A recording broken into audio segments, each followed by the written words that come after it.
I just rolled out of bed, made myself a strong cup of coffee, and I filled a bowl with the now no longer available Dunhill Royal Yacht. Good morning, everybody, from the Dank Basement. I'm Paul, your wicked Uncle Squinty. Going to talk about my first experience and some new tobaccos that I will be trying that I've never tried before, that I got through Eddie Gray at thepipenook.com. I am waiting for my order to arrive. It probably won't get here until Monday or Tuesday. So now the waiting game begins, and I'm very eager. So I'm going to tell you what I ordered, and I'm going to ask you to comment on the various blends that I ordered below. And you can tell me if I made good choices, kind of choices, or bad choices, or great choices. You tell me. You've got more experience than I.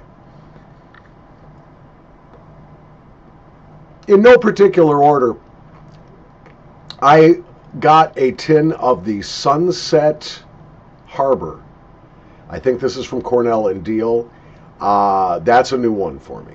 I got Old Joe Krantz white label. And the reason I got the white label is I had a sample of the OJK regular from before, and it was too harsh on my throat. It kind of disagreed with me.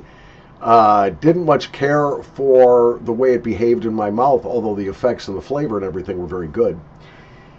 With the Old Joe Krantz white label, they substitute unsweetened Cavendish and a little bit of Perique for the Latakia that they use in the original blend. And I think it's going to be a little nicer for me, so I'm looking forward to that. Got a couple of new ones from Savinelli, and I don't know why. Savinelli is one of the biggest names in pipes. They've been in business for years. Have never tried their tobaccos before, which are made by essentially Scandinavian Tobacco Group, of course. But I got the Brunello Flake and also the Dublón de Oro, the gold doubloon, which is a coin-cut tobacco that resembles, at least in appearance a lot, the Peter Stokkebye Luxury Bullseye Flake. It is a mixture of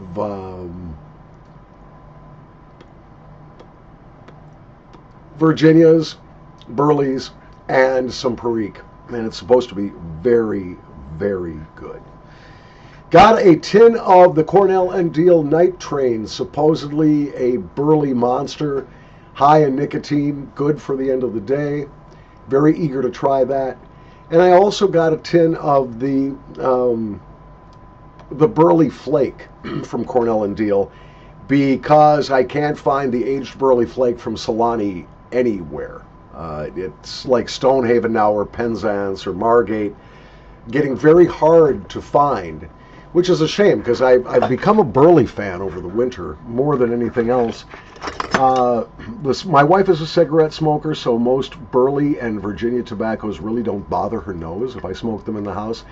The Latakia and Oriental blends, the Balkans, the Englishes, they bug her, and I am not, by compromise, I agreed not to. It's not she didn't order me not to smoke Englishes in the house. It's not like that. But I know she's not comfortable with the smell. And so I just don't smoke Englishes and Balkans inside the house. And unfortunately, in the zone where I live, you can really only smoke outside about 4 or 5 months a year. As a matter of fact, today it's not going to get any higher than about 56, 57 degrees. It's cloudy, it's rainy. We're supposed to have sleet all day tomorrow, high temperature, no higher than 54. So it's confrontational to go outside and smoke. So I mostly smoke Burleys and Virginias and aromatics, nice aromatics. She actually likes the plum casing on the Royal Yacht quite a lot. But other Old Ironsides is a non-starter, let me put it that way.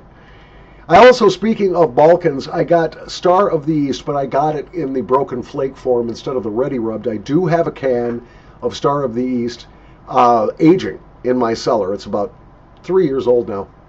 But I've never tried the broken flake, and it's supposed to be very different from the ready rubbed or the ribbon cut regular Star of the East. So I'm going to be very eager to try that as well, even though I'm not a big Balkan smoker. So anyway, that's my order from the Pipe Nook, Mr. Eddie Gray, down there in a weird little town in Florida that I've never heard of.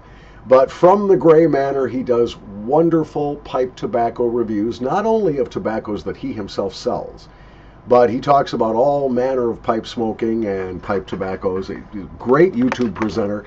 Even if you don't shop at his shop, thepipenook.com, strongly suggest you go over to his channel and check out some of his great tobacco reviews. He is so calm and pleasant and well-spoken and kind of matter-of-fact about everything. It's like smoking a pipe with an old friend.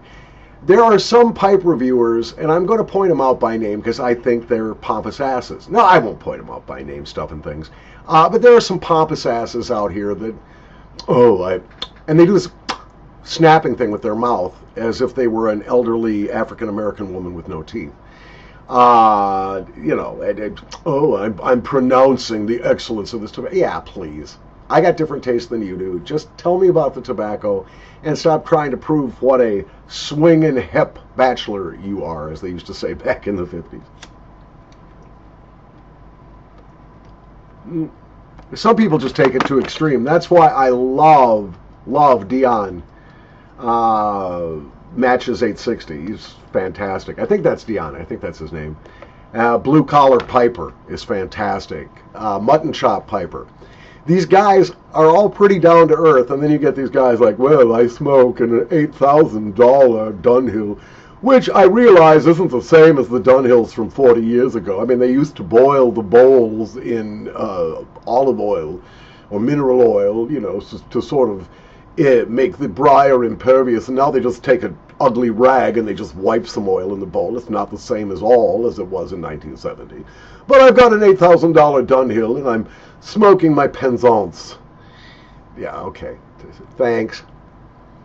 And incidentally, I drive a 2006 Hyundai that's falling apart, and I live in a one-bedroom apartment with 7 cats, and my neighbors are really horrible people, and I work at a minimum wage job, but I have an $8,000 Dunhill, and I'm smoking Penzance.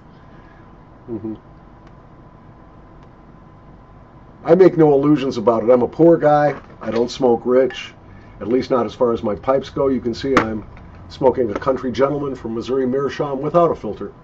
I get it. I understand. Excellent pipes, straight grains, all that, but fine.